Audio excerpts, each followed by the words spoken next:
My name's Billy Duffy. I play guitar in a band called The Cult. I grew up, probably well known by now, I grew up in Manchester in England in the early 70s. It was when I kind of became active and interested in music and starting to learn to play guitar. And I wanted, basically what happened was when I was leaving high school, punk started to happen, and there was a guitar player called Johnny Thunders who was originally from a band called the New York Dolls, and he'd come to England and had a band called the Heartbreakers, and they were playing with all the punk bands. I saw him play, and he had this Gibson TV Junior in like a yellow single cutaway, had this like weird Chinese writing on the side, and I just so lusted after one of those guitars. So this is around 1976, 77, and like most young guitar players at the time, I certainly had no money because I didn't have a job.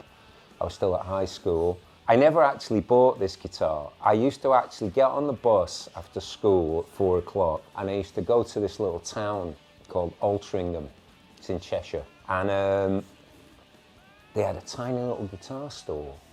It was really very small, right near the market there. And they had a TV Junior in the window. It wasn't the yellow, which was rarer. It was just the kind of wine red standard thing, but it was double cutaway, single pickup.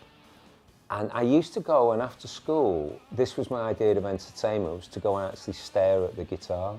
And that was a guitar I lusted after, but I never actually got it. So it was a bit of an unrequited one.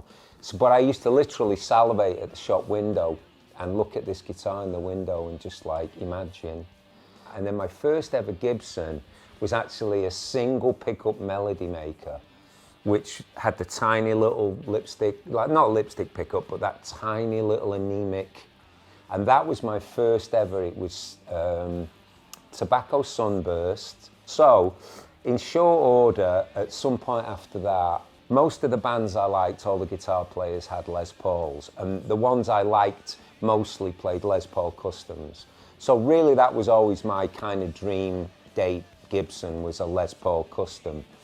And then it was kind of brought up more up to date with the punk days, because Steve from the Sex Pistols used this famous cream Les Paul Custom, and Mick Jones from the Clash used one. So we were talking 75, 76. By 79, I'd managed to get a cream Les Paul Custom, but I honestly don't know how I did it. I don't know how I did it, I don't know how I got the money, but I ended up with that. So my actual first Les Paul was a kind of a creamy Les Paul Custom. Cut to 10 years later or 9 years later, I've subsequently ended up in the Cult, gone on to have something of a decent career, and got to play pretty much at the peak of our success in the late 80s, early 90s.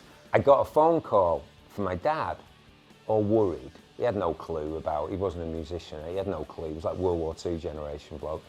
And he went, some guy's been on the phone asking about a guitar.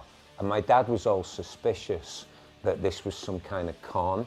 And what it actually was some guy had bought that first cream custom of mine, and I'd hidden, in case it got stolen, my name and address and the phone number inside the back of where the pickup selector switch is, folded up in a little tiny piece of paper hidden in there. So if it ever got stolen, I could prove, you know, blah, blah, blah.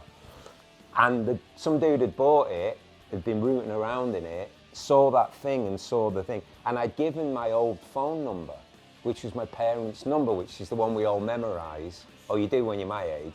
I remember my dad was going, no, it's okay, Dad. And I tried to explain to a non-musician the sequence of events. So that guitar, I never saw the guitar again. It never came back to me or anything, but somebody did make a call just to kind of verify that that was the true story.